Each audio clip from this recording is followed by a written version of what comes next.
Почитувани, денеска се потврдија нашите сомневања. Овој споменик, наречен непознат војвода на конј, всушност треба да го представува Тодор Александров. Расипничкото трошење на народните пари добива веќе многу сериозна димензија.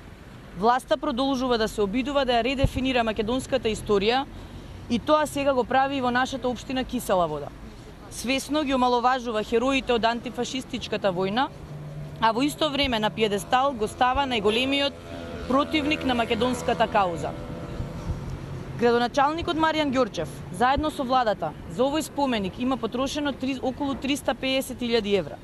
Со кое право Маријан Ѓорчев, без да ги праша граѓаните, ја поставува оваа контроверзна личност да биде символ на општина Кисела Вода? Фактот што е поставен тајно во 7 часот наутро нема да го намали револтот на жителите на Кисела Вода.